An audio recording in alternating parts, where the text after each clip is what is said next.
Well, this is the first time I've chaired a meeting this big. I'll tell you what I'd like to do. Everybody here with one day of sobriety, which is everybody in this room, would you please stand up? All right. One day at a time. There you go. I have a tough time remembering that quite often.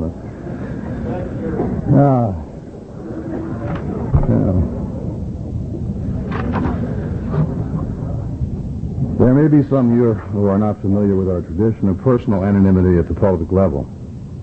Our public relations policy is based on attraction rather than promotion. We need always maintain personal anonymity at the level of press, radio, TV, and films. Thus, we respectfully ask that no AA speaker or indeed any AA member be identified by full name or photograph in published or broadcast reports of our meetings. The assurance of anonymity is essential to our effort to help other problem drinkers who may wish to share our recovery program with us. And our tradition of anonymity reminds us that AA principles come before personality. My name is Peter Fuge, and I'm an alcoholic. This is the banquet evening speakers meeting of the annual Hilton Head Midwinter Conference of Alcoholics Anonymous. We'll open the meeting up in the usual manner with a moment of silent meditation followed by the Serenity Prayer. God, grant me the serenity to accept the things I cannot change, courage to change the things I can, and wisdom to know the difference.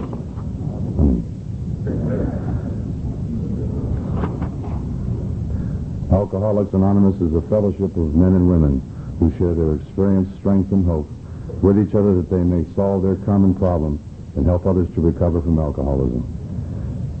The only requirement for membership is a desire to stop drinking. There are no dues or fees for AA membership. We are self-supporting through our own contributions. AA is not allied to any sect, denomination, politics, organization, or institution. It does not wish to engage in any controversy, neither endorses nor opposes any causes. Our primary purpose is to stay sober and to help other alcoholics to achieve sobriety. I've asked Coney to please read how it works. Thanks, Peter. My name is Coney. I am an alcoholic. And this is how it works. Rarely have we seen a person fail who has thoroughly followed our path. Those who do not recover are people who cannot or will not completely give themselves to this simple program. Usually men and women who are constitutionally incapable of being honest with themselves. There are such unfortunates. They are not at fault. They seem to have been born that way. They are naturally incapable of grasping and developing a manner of living which demands rigorous honesty. Their chances are less than average. There are those, too, who suffer from grave emotional and mental disorders, but many of them do recover if they have the capacity to be honest. Our stories disclose in a general way what we used to be like, what happened, and what we're like now. If you have decided you want what we have and are willing to go to any length to get it, then you're ready to take certain steps. As some of these we bought, we thought we could find an easier, softer way, but we could not. With all the earnestness at our command, we beg of you to be fearless and thorough from the very start. Some of us have tried to hold on to our old ideas, and the result was nil until we let go absolutely. Remember that we deal with alcohol, cunning, baffling, powerful. Without help, it is too much for us. But there is one who has all power. That one is God. May you find him now. Half measures availed us nothing. We stood at the turning point. We asked his protection and care with complete abandon. Here are the steps we took which are suggested as a program of recovery. One, we admitted we were powerful over alcohol, that our lives had become unmanageable. Two, came to believe that a power greater than ourselves should restore us to sanity. Three, made the decision to turn our will and our lives over to the care of God as we understood him. Four, made a certain fearless moral inventory of ourselves. Five, admitted to God, to ourselves, to another human being, the exact nature of our wrongs. Six, we're entirely ready to have God remove all these defects of character. 7, humbly asked him to remove our shortcomings. 8, made a list of all persons we had harmed and became willing to make amends to them all. 9, made direct amends to such people whenever possible, except when to do so would injure them or others. 10, continued to take personal inventory, and when we're wrong, promptly admitted it.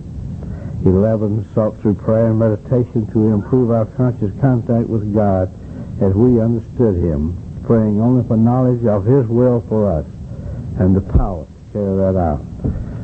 12, having had a spiritual awakening as a result of these steps, we tried to carry this message to alcoholics and to practice these principles in all our affairs. Many of us exclaim, "What an order! I can't go through with it." Do not be discouraged. No one among us has been able to maintain anything like perfect adherence to these principles.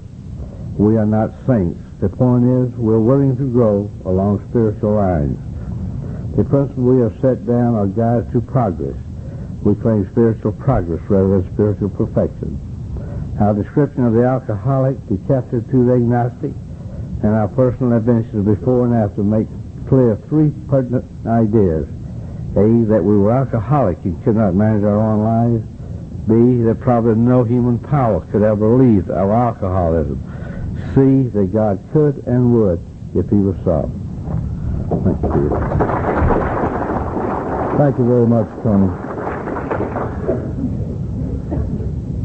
From our distaff side, we have Eve H. that's going to read the 12th edition.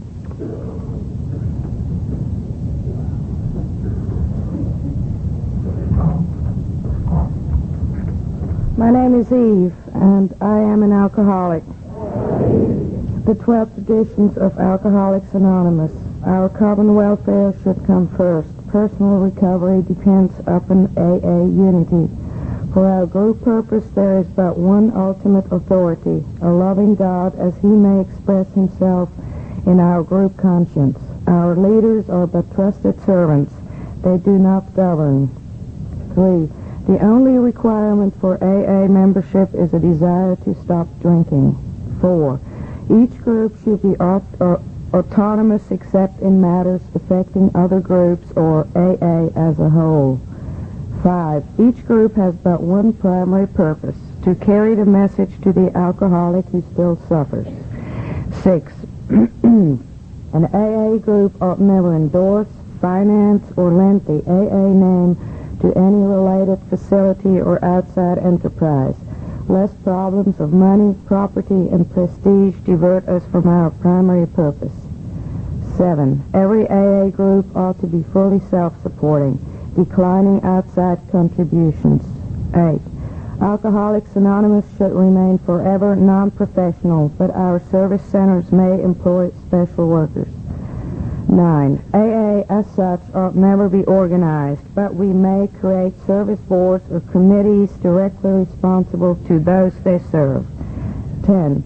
Alcoholics Anonymous has no opinion on outside issues, hence the AA name ought never be drawn into public controversy. 11. Our public relations policy is based on attraction rather than promotion. We need always maintain personal anonymity at the level of press, radio, and films. 12. Anonymity is the spiritual foundation of all our traditions, ever reminding us to place principles before personalities. Thank you. Thank you very much. Thank you, Eve.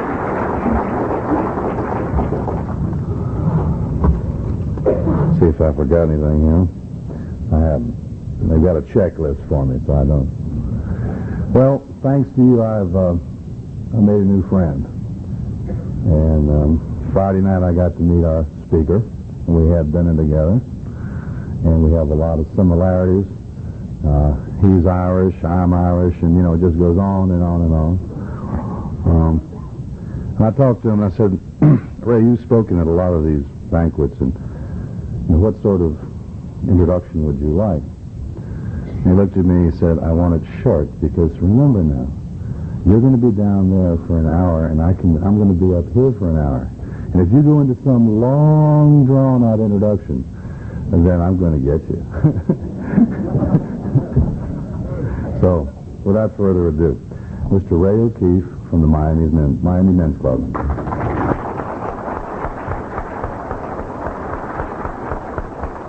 Thanks, Pete.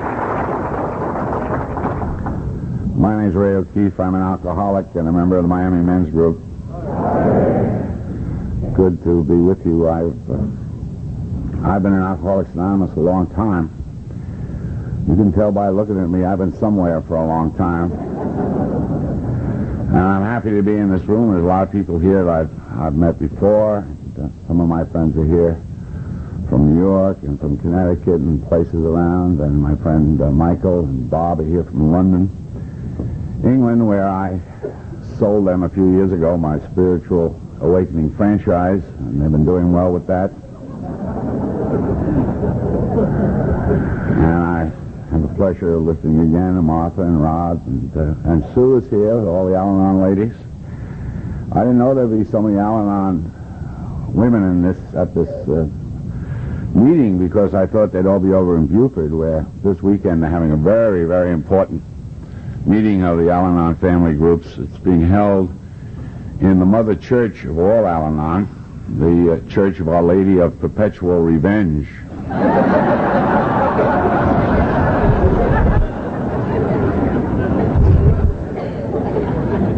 Let me tell you about my drinking. I don't want you to miss any of this. This is a thrill a minute. I grew up in one of the neighborhoods in New York City, and my neighborhood was rough, and it was tough, and it was Irish. Now, you may not understand it here in Hilton Head Island, but they drank in that neighborhood. You would actually see people on the street under the influence of alcohol. Difficult thing to believe, but true nevertheless.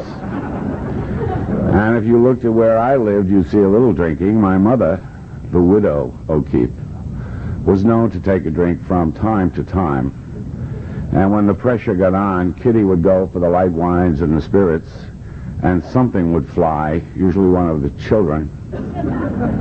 My brother Billy, on the other hand, was a very bad drinker, and in a neighborhood of Irish drunks, Billy O'Keefe stood out. So when I showed up at the local place and ordered up whatever it was they were serving 14-year-olds that afternoon, no one paid any attention to me. It was just another O'Keefe coming through the system. I don't really recall what they gave me that day. I suspect it was a beer. But whatever it was, I liked it. I liked everything about it.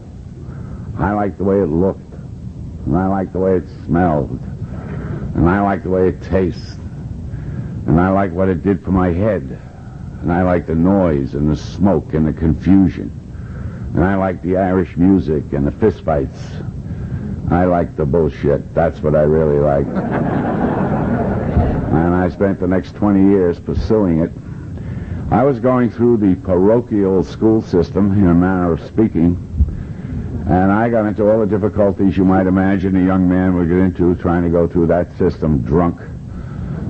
I was thrown out of high school a number of times. I held the neighborhood record for being thrown out of high school, a record previously established by my brother Billy. When I was finished with high school, or more properly, when they were finished with me, because someone made a mistake, I always thought, I ended up in a small college up in New England, and was a long way from the Bronx, and things were different up there. There were no bars in that state, just restaurants, and these people sat around at tables, and they drank beer out of bottles, and they sang college songs, and they wore white shoes in the wintertime. And being a man of no particular moral fiber, I got a pair of white shoes. I learned the words to some of those songs. I got very collegiate. World War II was just about over, and it was relatively safe. Things were a little slow anyhow. So one day I got a haircut and joined the Navy. And I ended up on a minesweeper out in San Francisco Harbor, and I hate to be indelicate at such a nice gathering, but I have to tell you, I had a lot of trouble with my kidneys when I drank. And in the Navy, we slept 3 to a tier, and the new man slept on top. Don't get ahead of me, pal. This is very difficult. I came back from my first Liberty in San Francisco with all the beer in me I could buy, and I went to sleep and I had one of these attacks. And I met the fellow who slept below me that night. I suppose he thought he'd be wet sometime in his naval career. It just hadn't occurred to him that it would happen while he was sleeping.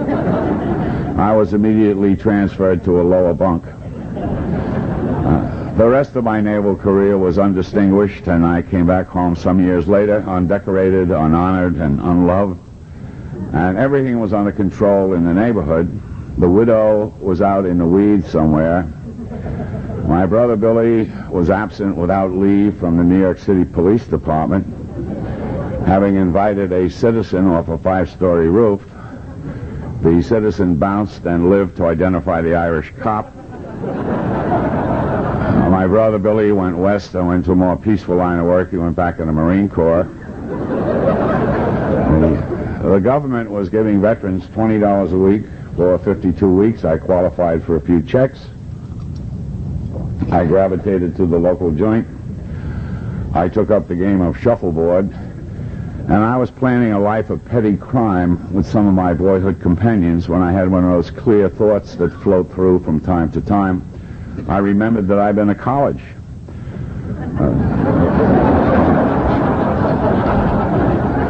So I got on a bus and I went up there, and I got off the bus in the middle of a blizzard, and I walked into this place, and there they were, sitting around the table, drinking beer out of a bottle, singing those songs, wearing those shoes.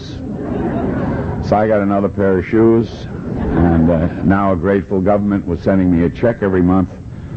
So I was relatively solvent and therefore moderately drunk all the time.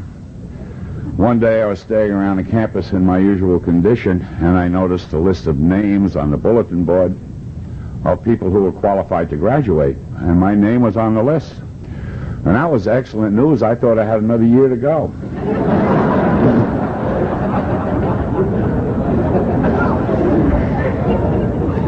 I sent for the widow to come witness this great event, and the widow came north, and that was a very tender sight. The widow and her youngest child staggering around under the elms.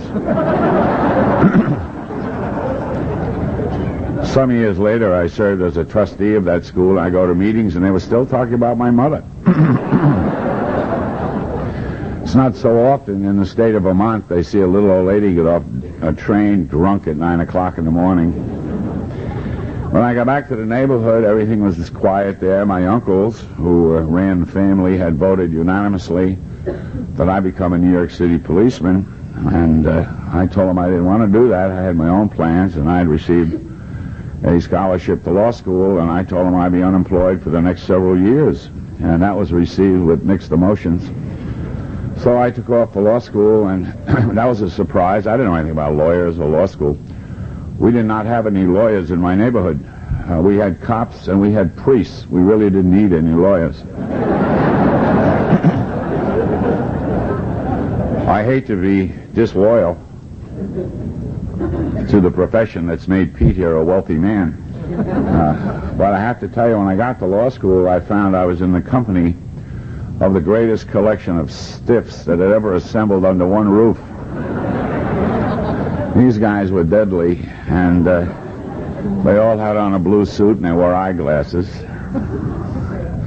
So, once I got into uniform, I looked around and for someone to drink with, but no one was drinking in that crowd. They were all studying, they were all grinding it away. So I went on the wagon for law school. I didn't drink.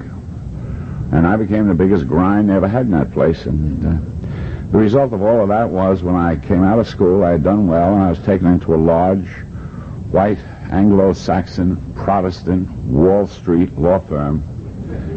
They sort of hired me as the resident immigrant. It was not a total loss, however. I did learn to say, "Oh, really," instead of "no shit."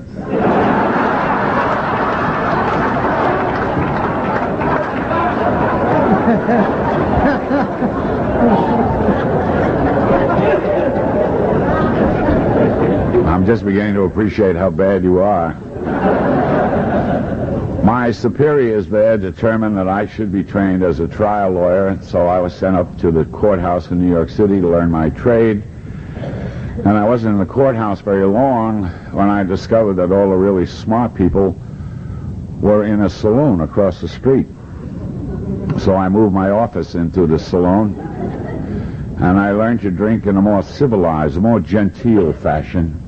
Very few members of the profession were knocking down shots and beers, or anybody could see them. So I discovered scotch in a tall glass with water and ice, and you sip on that. It takes a little while, but it gets the job done. I was introduced to all of the mysteries and all of the rituals that surround the very, very dry martini. And to this evening and to this minute, my love, my admiration, and my affection for the very, very dry martini is surely the greatest case of unrequited love the world has ever seen. I was so loyal to those things, and they almost destroyed me. Well, after about a year of this civilizing influence, it was necessary in my natural development to be married, and I had located this lady, or she had located me. Who knows how that works? Ms. O'Keefe, my wife, my current wife. I always call her my current wife. I find it keeps her on her toes.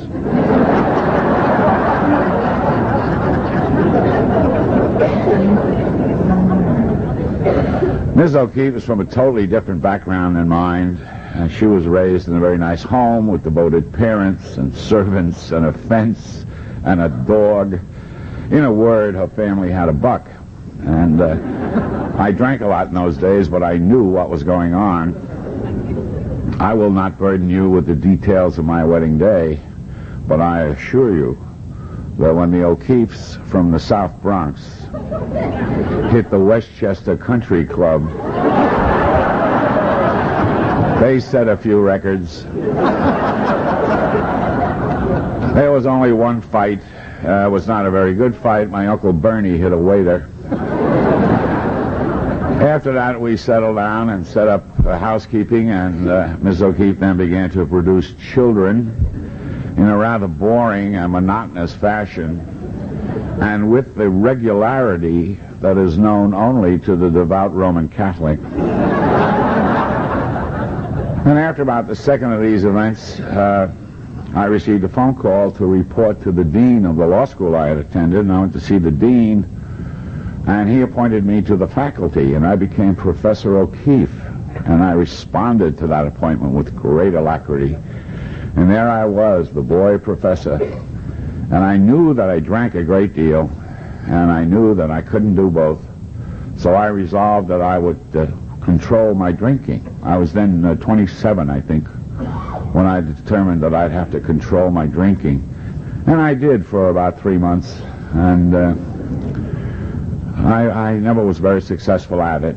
But the time went by, and as the time went by, it turned out that I was competent to do that job. I was able to teach, and once I found out I was able to teach, then there was no point in controlling the drinking. So I went back out to drink the way I wanted to, and I only knew the one way how to drink. My father died when I was 2, and my brother Billy was 4 years older than I. Billy was my hero. Billy was not at all like me. Billy was tall and handsome and athletic and a Marine and all of that. And he was my brother, and he was my hero. And I tried to do everything just like Billy, and I drank like Billy. I drank until I fell down, or the place went on fire, or the cops arrived, or something happened to interfere with the drinking. I would see people leaving. I wonder where they were going. Oh my God, it's here, and they're going over. And in this period of time, Ms. O'Keefe and I bought a house, and we had it up to about 6 kids by then, I think. And all of the trappings of the middle class had become mine. I had a home and cars and membership in the obscure club here or there, and all these children, and I had gotten involved in politics in a way, and I even ran for office one time and lost. And I was practicing law and teaching and politicking, and had you asked me in those days how I was doing, I would have told you I was doing very well. As a matter of fact, I would have told you I was doing very well, whether you asked me or not. One of my favorite themes. The truth of the matter was, at this age, at 34, I had turned into a daily drunk. And my day would have killed an ordinary man. I used to come to in the morning in that wet bed because the problem with the kidneys had continued unabated all those years. And I would struggle out of that damp sack, and I would begin my morning aerobics.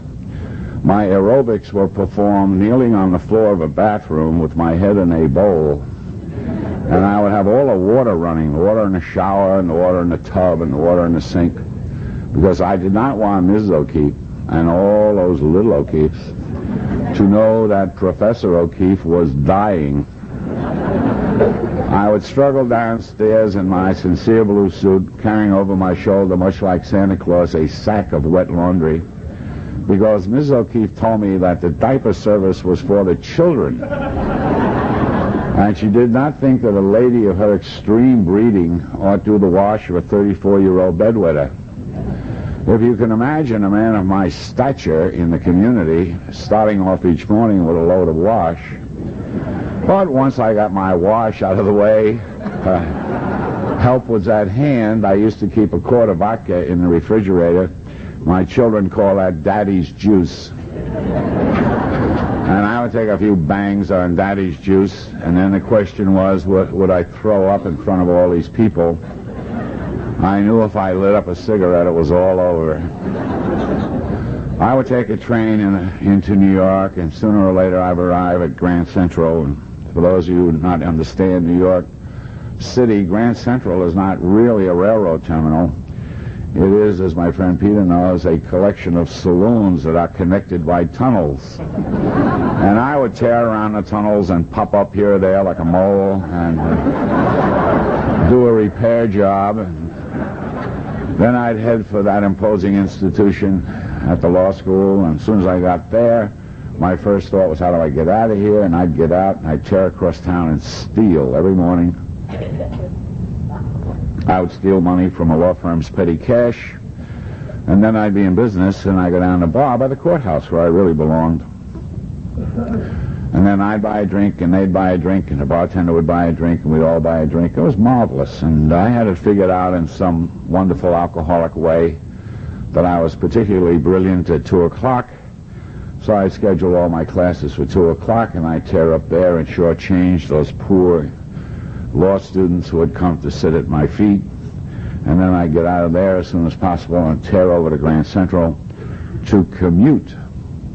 Now, even though I grew up in the city, I understood the theory of commuting. Commuters are entitled to a drink before they get on the train. So I'd have 10 or 12,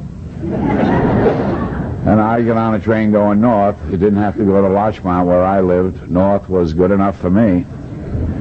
And I usually arrive home about 7:30 or so and bounce off a few walls and take what was left of Daddy's juice out of the refrigerator and fill up an old cheese glass that some kid had left laying around and inquire if anybody wanted a martini. But I was the only one that drank in that house in those days. And I'd have a few pops, and then I would eat or not eat, depending on my mood. Evenings I would spend in civic endeavor. Lawyers are very fond of civic endeavor. Civic endeavor by me was cracking up the car, or puking on some hostess's sofa, or playing a little grab-ass with the ladies of Larchmont, and a sorrier-looking crop you have never seen.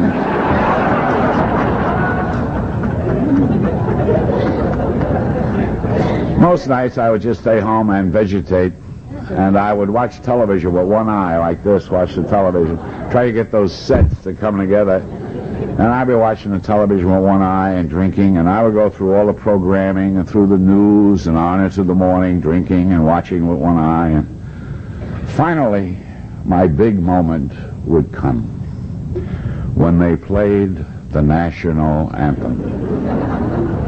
And they would play that song, and the Marines would go up Mount Suribachi, and the destroyers would be coming through the water, and that song would be playing, and I would cry Oh, what a country. I would cry and sob and weep. Then I go upstairs and wet the bed, and that's it.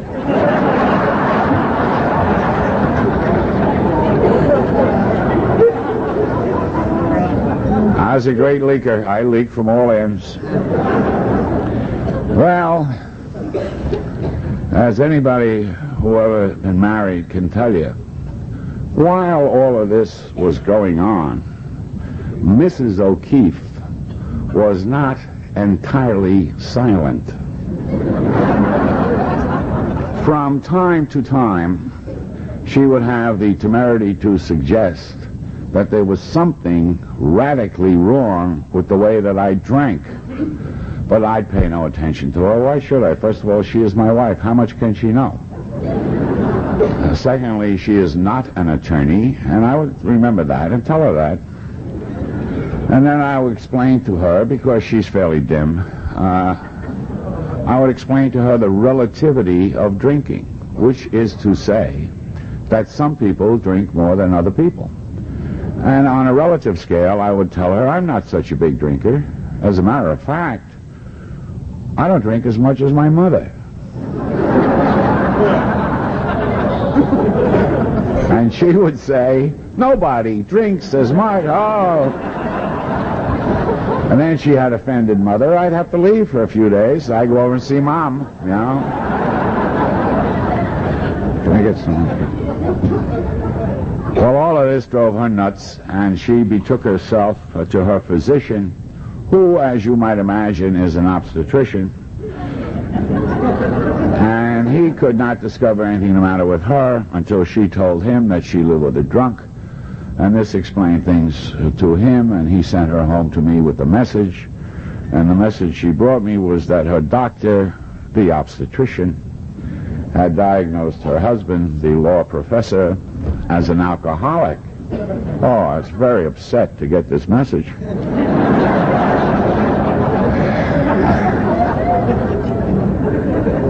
And I rose to defend myself, as was my custom, and I launched into one of my jury addresses, and the first point I made was still a good point, I think, was that I took a very dim view of a physician who would diagnose a patient without having seen the patient. I was against that shabby type of medical practice all too common in our country today. I then went into high gear, and I asked Mrs. O'Keefe a question to which she has not yet discovered the answer. I asked her what kind of a man became an obstetrician in the first place. Yeah, how about that? Right. At this point, the conversation was coming downhill at a terrible rate, and then it happened.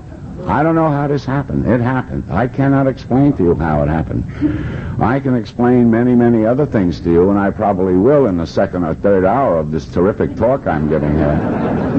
But in the middle of all of this yelling, I suddenly stopped, and I admitted to Mrs. O'Keefe, for the first time I ever admitted to anyone, there was at least the possibility that I drank too much sometimes.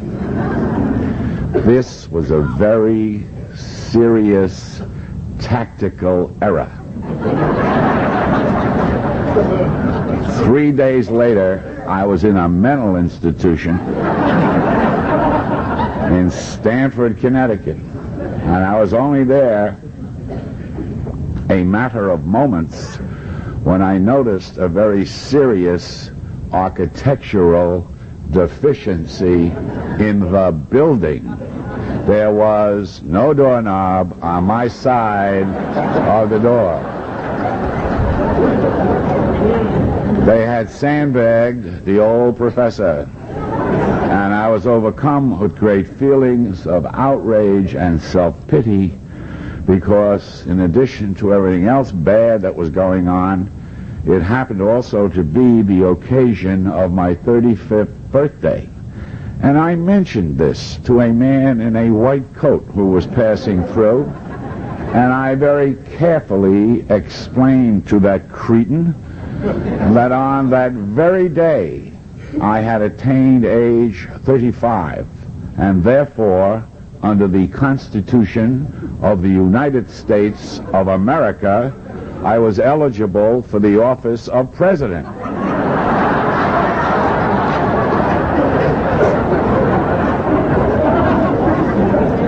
He urged me not to plan any campaigns. He said there were 2 other presidents in residence, Washington and Jefferson, I think. And then he went away and he left me. And I did all of those warm, wonderful, happy, and interesting things that alcoholics do when they withdraw from alcohol. I shook, I sweat, I did everything else pleasant that you can think about. And I finally came up for air. And I was visited by 3 different psychiatrists, and I gave them 3 different stories. And I was brought into a room, and they told me I was in grave danger of being expelled from our mental institution. They said I was not cooperating. And I was cooperating. I was playing Monopoly with 3 guys. Around the clock, we had this Monopoly game going. And one of them, I was playing with these 3 fellows who were there. They weren't alcoholics. They were just there. And one of them was under the impression that I was his real estate broker. And if you know anything about the game of Monopoly, and some nut thinks you're his real estate broker, you can do very, very well. I had the boardwalk. I had a number of hotels. I was very happy with the Monopoly.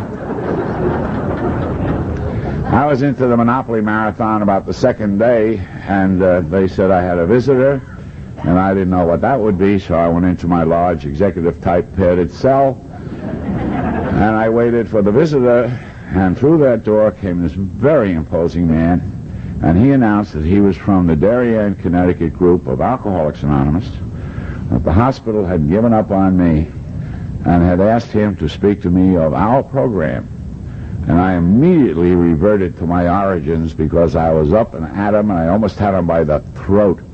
Said, "Alcoholic, what are you, out of your mind?" And I started with him. And he told me to shut up.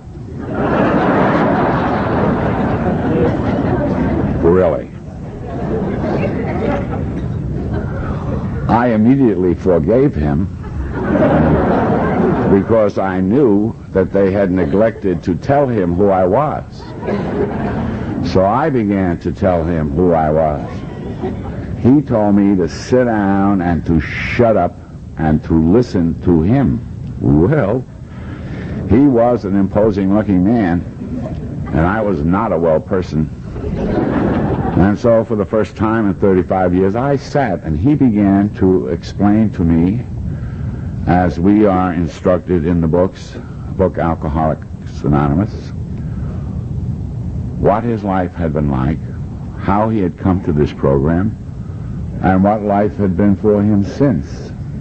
And he asked me if I would like to go with him to meetings. And I said, "Do you mean outside to meetings, sir?" He said, "Outside." I said, "I'll go." Besides that, he gave me matches. No one else allowed me to have any matches. And so that's how it began with me. That was in January of 1963. And we went all around, and he made arrangements for me to come home, and told me where to go, and I came home, began to go to meetings locally, and I don't remember so much of all of that. I was too new and too nervous and too afraid and too everything. And the hospital had turned me loose with a large jar of those pills that they used to insist on giving alcoholics, and I was eating those things, and my head buzzed a lot. But I understood myself fairly well. I figured I would come to Alcoholics Anonymous. You would recognize me as a superior person.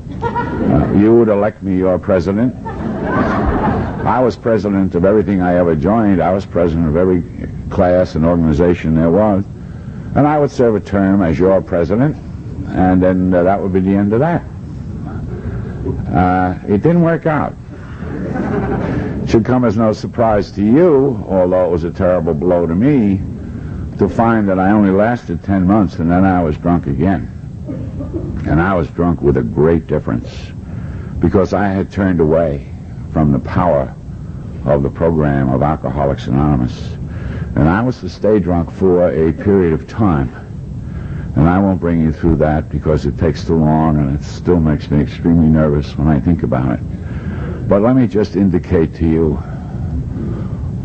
that it was, without question, the worst period of my life. It was murder. It was pure and simple murder. I would drink a week and then I wouldn't drink a month. I'd drink a month and then I wouldn't drink a week. I would drink and come to these meetings. I would come to these meetings and then I would drink. I never knew when I'd be drinking, and I certainly never knew where I would be when I finished drinking. And things had begun to happen to me that had never happened to me before. And I do not speak to you now of things that happened to me in this period of time, which I no longer consider to be important. I do not speak to you of the fact that I was fired as a tenured professor of law and dismissed from the faculty, and that all of the honors and all of the appointments and all of the commissions and all of the dollars that went with that position were taken from me in about 15 minutes. I do not speak to you the fact that I was in serious, and I mean very serious, personal, professional, and financial difficulties. I do not even speak to you of the fact that I had lost the affection of all those who were around me. All of this happened to me in this period of time, but that's not what I'm talking to you about. What I now understand had happened to me in that period of time is that there was, in my case, and perhaps in yours, a terrible, terrible disintegration of my spirit. My spirit, that thing that separates me from my cat and separates me even from each of you. That spirit which gives to this particular form whatever individuality or personality or character that it might have. And this was a spirit which once burned in me so bright, and it was extinguished, and I knew it, and there was nothing I could do about it. I had been here, and this did not work for me. And by this time I'd been everywhere else. I'd been through the hospitals and the doctors and the nurses, and I've been through the jobs and the politics and the money, and I've been up and down every avenue there was for people like me, and the result was always the same. I was drunk. And it wasn't as though I didn't know about drinking. I knew about drinking. I had a memory. I remembered the neighborhood. I knew about my family. I had been to the funerals. I knew what happened to people who drank the way I did. And even though I had all of this knowledge, as the book tells us, self-knowledge availed me nothing. And so I drank, and I continued to drink. And truly, truly, as I stand before you, I did not think that I would ever stop drinking.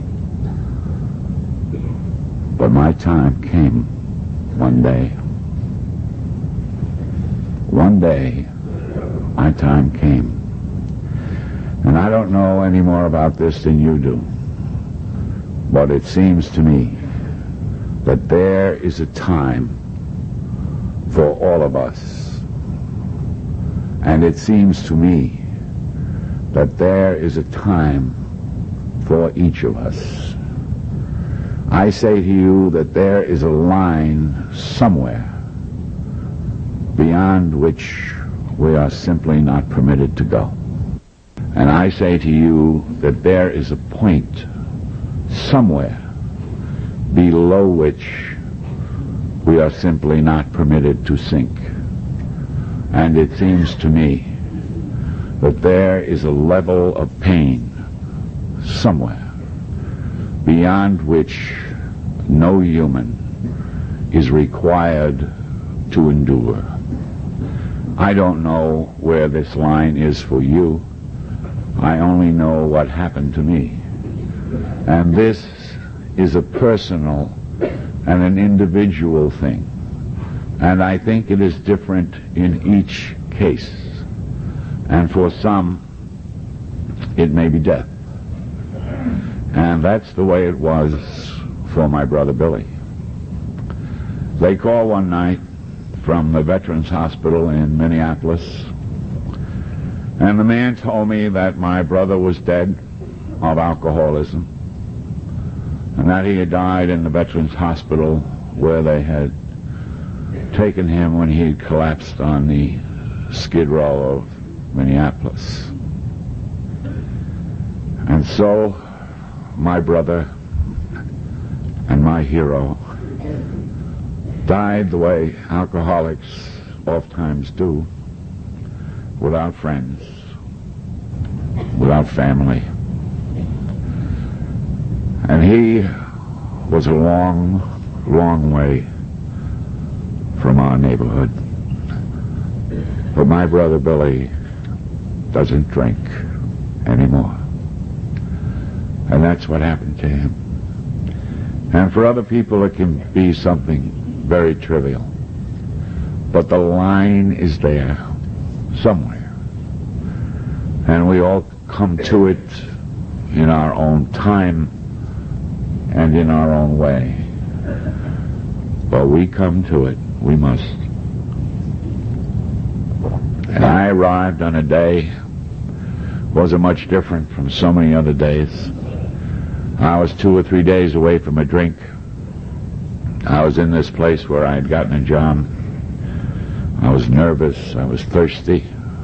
I was going to go down in the lobby of the building. There was a bar.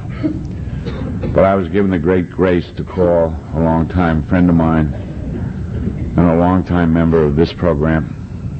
And his name is John, and he is my sponsor. And I told him what was going on with me, and he said he'd be over. And he came over, and he walked into that room, and he looked so good, and I felt so bad. And I asked him how I could be as successful as he had been in the program of Alcoholics Anonymous. And he gave me that look that he has. And he said, don't drink. Go to meetings. You'll be all right. Well, I didn't want him to tell me that. And I told him I didn't want him to tell me that. I said, John, you don't seem to understand the real problem. The real problem is this place where I work. A lawyer of my talent should not be in a place like this. Yeah, he said, well, you don't drink, you go to meetings. That might get a little better. I said, at home it's worse. I can't even go up there anymore. They don't allow me to go in there. Well, he said, don't drink, and you go to meetings, work out. I said, I'm getting sued by Bankers Trust. He said, well, yeah, well, if you don't drink, you go to meetings, something would happen. I sensed that there was no dialogue there.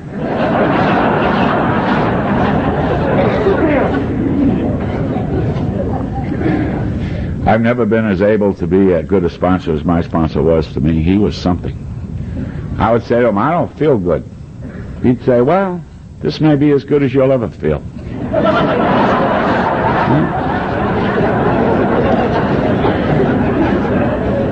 I said, when am I going to get a good job? He said, you had one.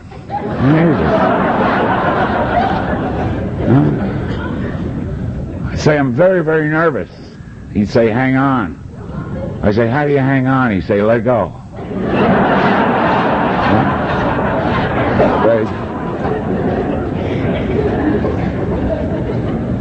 And that day he knew I wasn't doing much. He said, come on. And he took me over and he stuck me on a train to Larchmont. He made some phone calls. And it's about a 40-minute ride up, you know. And halfway up I reconsidered. You understand? What the hell did I call him for? I panicked. I must have panicked. Don't drink, right? Don't drink my ass. Wait till this train stops. And that was my attitude when I got off the train. Standing on the platform of that train station was my mailman, a guy named Al. And Al said, "Get in the car." And I said, "Get out of here, Al. I don't hang around with mailmen." He said, "Some guy called me about you. Get in the car." Well, a man of my stature cannot afford to have a fist fight with a mailman, or anybody else for that matter. I get killed. I got in Al's car. I said, "Al, I'm big problems here, Al." He said, "Yeah, well, don't drink. You got a meeting. You'll be all right." So if any of you are interested in my advice because I'm from out of town, you want some advice? Don't drink. And you go to meetings. You'll be just fine. Don't worry about it. Everything's okay. Al took me up to the meeting that night with that group, and I didn't drink that day. And I haven't had a drink since. And that was November the 24th, 1965. And first I had that day. And I had that day because two members of this fellowship were so filled with the gratitude of this fellowship that they took what God sent that day, a drunken, dishonest, arrogant man. And because they were so very grateful for what they had received, they gave me a day. And because of that one day, I am convinced all of the other days have seemed to follow. And they had me going. I got my instructions. I was told to go to meetings every night. And I would go to meetings every night, and I still go to meetings every night. I go to 9 meetings a week. That seems to be enough for me. And I would see John every day, and I would see Al every night, and I'd get my instructions. And I was hanging around pretty good, and I had 3 or 4 months or so, and one day John said to me, because he was one of those kinder days, he said, "Trouble with you is you're ignorant." By this time I was used to him, and I said, "Please, sir, please tell me in what respect I am ignorant so that I may better serve you." He said, "You think Alcoholics Anonymous is to stop you from drinking." I said, "Yes, I was under that impression, yes. The name of the organization will give you a clue." I said, "You know." He said, "AA is not for drinking." He said, "Drinking's not your problem." He said, "Something else is the matter with you." I said, "Well, tell me what it is." He said, "I can't do that, but I will give you this book. You will read it." So he gave me the book Alcoholics Anonymous, and he said, "Read this book." And then I had him. See? I said, "I read this book already. Rarely have we seen anyone fail who has thoroughly followed." And he gave me that look, you know, that horrible, horrible look that long-term members of AA reserve for smart-ass people. And he said, "Read it again." And I said, "Yes, John." Because by that time I had learned that no discussion with that man was ever over until I said, "Yes, John." And I began to read again the book Alcoholics Anonymous, and he was right. I had misunderstood the point. I had no idea that book had been written some 5 years after Bill and Bob had met, some 5 years after the program had begun, during which time 100 or so men and women had recovered from a seemingly hopeless condition of mind and body. No idea at all. I didn't know that the steps that are contained in the 5th chapter of that book are steps actually and literally taken by these men and women as they became sober. I thought when first I came to Alcoholics Anonymous, if I told you my name was Ray O'Keefe and I was an alcoholic, I was doing something about the first step. Oh, that's my name, and I'm an alcoholic, all right. But the men and women who founded this program did a great deal more than simply identify themselves as alcoholics. They admitted that they were powerless over alcohol, that their lives had become unmanageable. And their lives had become unmanageable because they were powerless over alcohol. It was all the same thing with them. They were powerless. They had no power. They were without power. The book tells us that the dilemma of the alcoholic is his lack of power. He has no power. He is powerless. But they didn't drink. And time began to pass for them, as time has passed for the great conference at Hilton Head Island. And if you are new here, my brothers, and I know some of you are, time will pass for you. And time has passed for me. And time has a wonderful way of passing in the program of Alcoholics Anonymous. It passes one day at a time. And somewhere after this succession of days, these men and these women came to believe that there was a power greater than their own. And they believed that this power could restore them to sanity. And this was not just a casual observation that they made, or an offhand reference that they shared. They believed this. This was part of them. They believed that there was a power greater than their own. And as they believed, I believed. And so real and so true was that belief that they were able to make a decision. And the decision they made was a decision to turn over their will and their lives to the care of this great power that they had come to believe in, this God as they each understood him. And they were very, very bright, because at a time in the history of this country when no one else considered alcoholism a disease, they said that it was a disease that was physical and mental and spiritual, a disease of the body and of the mind and of the spirit. And when they stopped drinking, their bodies responded quickly. And when they came to believe, they enjoyed a mental recovery. It was a little slower than the physical recovery, but it was perceptible. They could notice it. And when they made that decision,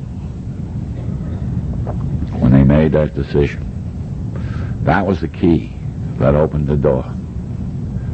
And it laid down not only the basis for a spiritual recovery, but the basis for a spiritual way of life. And they were smart enough to know that it isn't enough to stop drinking and start praying. A lot of people have tried that. It doesn't work. They knew that if they were to be successful, somehow they would have to change.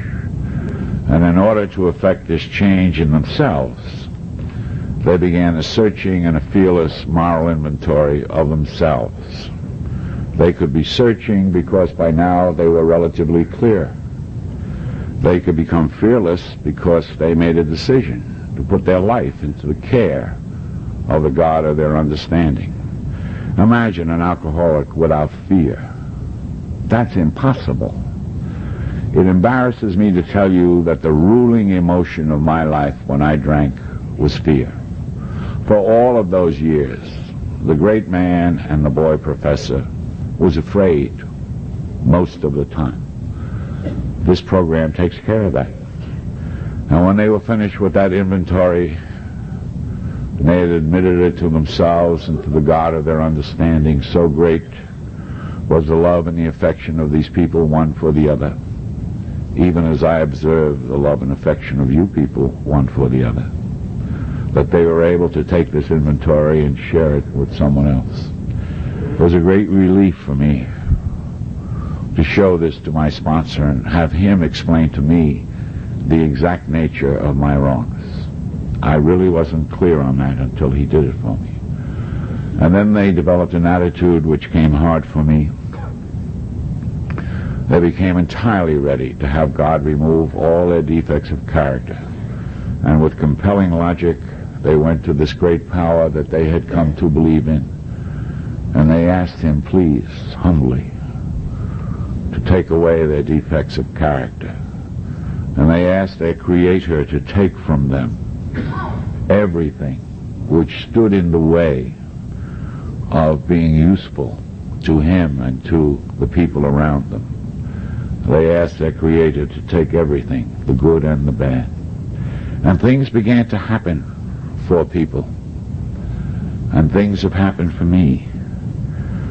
And for all of the millions of people who have come to this program since 1935. And the one thing upon which there must be unanimous opinion is that this program works. It really does.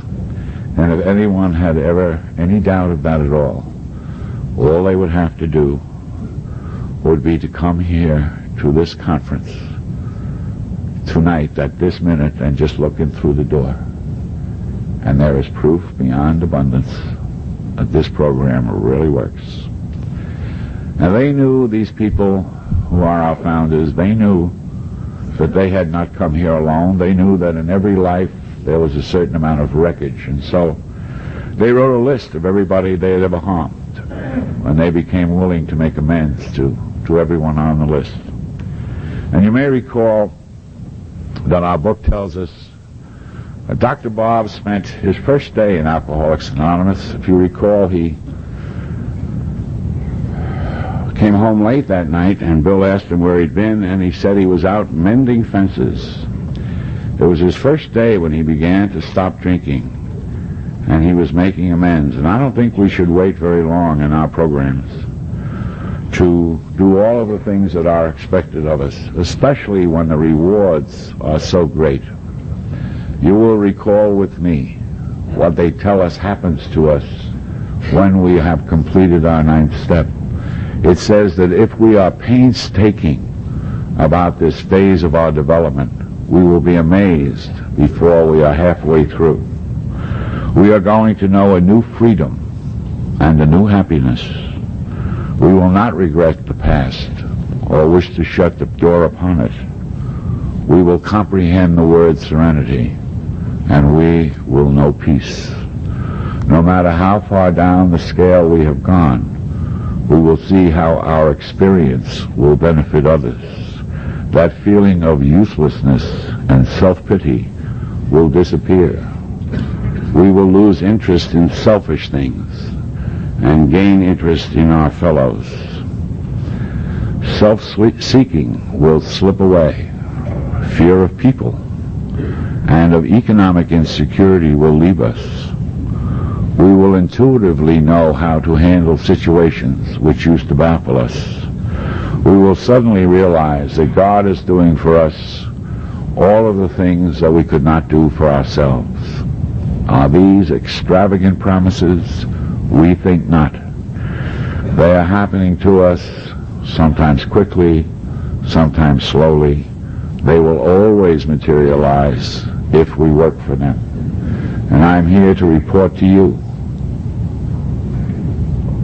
that each and every one of those promises has come into my life, wholly and solely and simply because I'm a member of this program.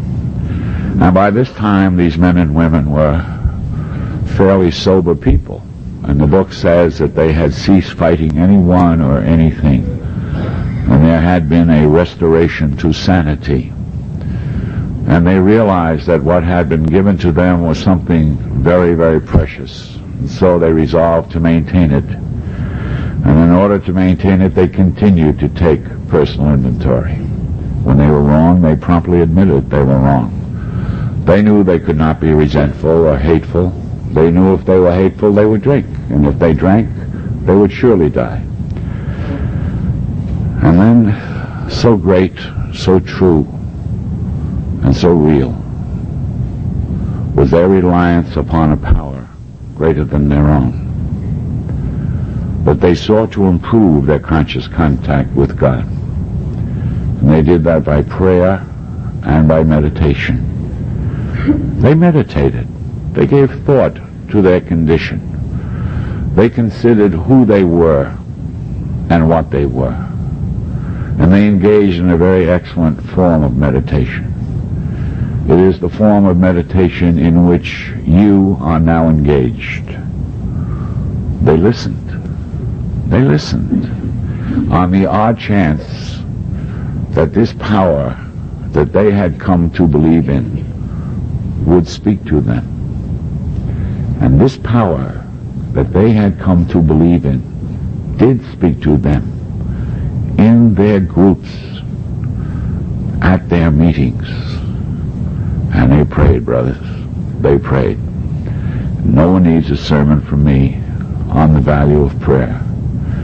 When they prayed only for knowledge of God's will for them and the power to carry that out. I can never tell how it's been for you, but it always seemed to me from a very, very young age, I had this terrible, terrible feeling that I did not belong. I knew, without anybody telling me, that I did not belong in that family. I knew that was a big mistake. I did not belong in that neighborhood. I did not belong in those schools. And I just did not belong. And the problem I had was that this feeling was very, very strong, and it persisted in me even though I was going through the system successfully. I was a successful kid. I had a lot of friends. I was very, very good at school. I was good at everything I did. I lived in the right place. I worked at the right job. I lived in the right town. Everything was fine, except I did not belong. And when you have that feeling, and if you've had it, it centers here somewhere, and the wind blows, and it makes the days very long, and it makes the nights very dark. And then I came to you, and I learned to pray.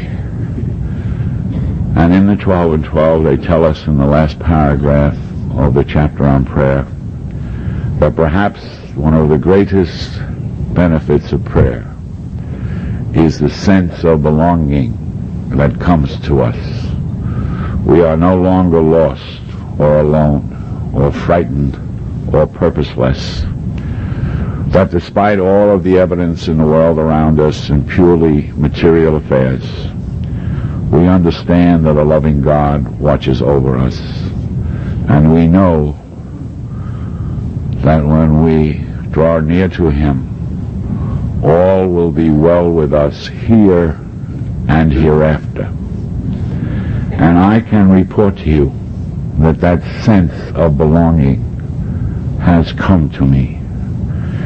It is not so much that you do me the great honor of allowing me to speak at your conference. I belong here. I am supposed to be here. This is where I belong. And this is the program that saved my life. And I'm not a stranger here. I belong here. And that feeling now, I best tell you, when I tell you my name is Ray O'Keefe and I am an alcoholic and a member of Alcoholics Anonymous, what I'm really telling you is who I am and what I am and where I belong. And that makes me feel good. A little later, they came upon a prayer they thought might help.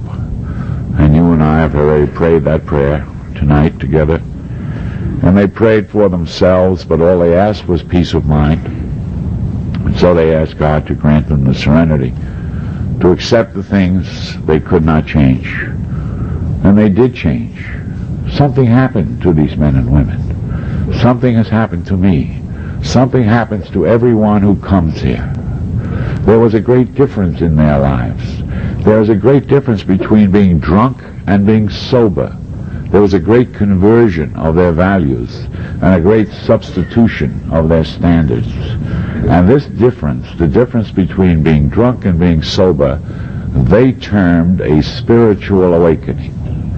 And they had this spiritual awakening as the result of these steps. And these were the men and the women who at the beginning of this process had admitted that they were helpless and hopeless and powerless. These were the ones that had no power, but having had a spiritual awakening as the result of these steps, they found that they held in their hands and in their hearts and in our program one of the greatest sources of spiritual power that the world has ever seen. They actually had the power to arrest the disease of alcoholism. They actually had the power to save life. And the only thing they were using was the great power of example of one drunk for another. And armed with that power, and having had that kind of a spiritual awakening, they tried to carry the message to the alcoholic who still suffered. And they did that so well that you and I have come together on a night in January in 1988 in the most beautiful island of Hilton Head in the state of South Carolina. And that, my dear, dear brothers, is a long, long way from Akron, Ohio. And they knew. They knew what my sponsor knew. They knew what my friends here know, that there is so much more to this program, so much more than simply a device to keep us from drinking. They knew what had handed to them was an entirely new way of living. And in order to enjoy that new way of living, they resolved that they would practice principle in all their affairs. And so where they had been, as I always was, very dishonest, they tried to be honest.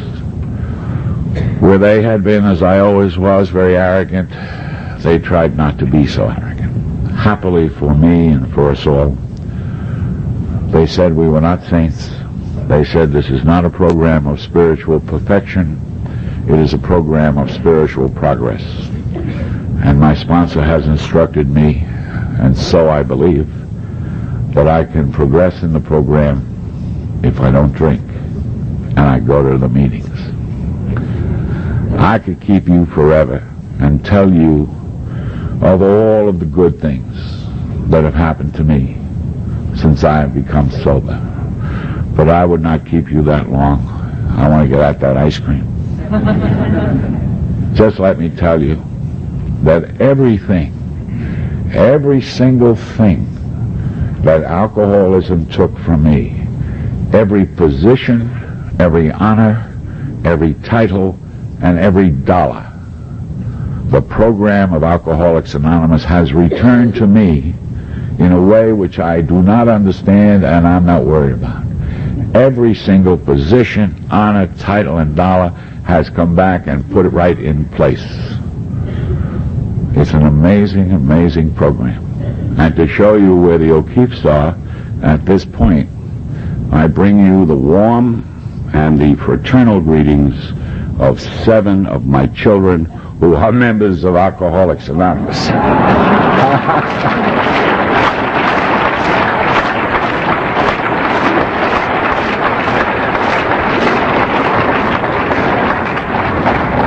The last one came in a month ago. We're keeping an eye on him. So, that's where the O'Keeffes are. I, of course, would be remiss if I didn't thank Marie and this committee, or whoever it was who exercised the extreme good judgment to bring me here for the period of time I have been on this island when I met Pete and Meredith. From the very minute I arrived in this island up till this very minute, I have felt at home. I have felt a part of this conference. And for that I thank you all. I am one of the members of Alcoholics Anonymous, like Martha and Sue and Rod, who travel around from place to place with my sad little story behind me. Everywhere I go, I say the same thing, and if you've heard this before or on tape, you're hearing it again, and I make no apology for that. And every time I end, I say the same thing, and that's how I do it. I remember a pamphlet in Alcoholics Anonymous, which is very dear to me, and it's called The Member's View of Alcoholics Anonymous. And in that pamphlet, the author takes a biblical turn at the very end, and he reminds us of the time when John the Baptist was once again languishing in one of Herod's prisons. And John sent two of his friends to inquire of his cousin Jesus as to whether or not he was the Messiah. And so these two men found the Lord, and they walked with him a while. And one day they stopped him, and they said to him, "Are you the Messiah? Are you the one that we have been waiting for? Or should we wait for another?" And the Lord really did not answer that question. But he said to these two men, "Go back to John and tell him only what you have seen and only what you have heard. Tell John that the blind see and the lame walk. And tell John that the deaf can hear and the sick are made well. And tell John that the poor have the gospel brought to them." In my early training, I was told that the word poor in that context could mean poor in spirit. And everyone knows that the word gospel simply means good news. And so, my dear brothers, here at Hilton Head Island in happy conference assembled, if you will accept a report from me based upon my years in Alcoholics Anonymous, I will tell you only what I have seen and only what I have heard. And based upon that observation, it seems to me that the blind do see and the lame do walk. And I know that the deaf can hear. And most certainly, the sick are made well. And I have seen over and over and over again, through the longest day and into the darkest night, the good news of this program brought to the alcoholic who suffers, the poor in spirit. Thank you.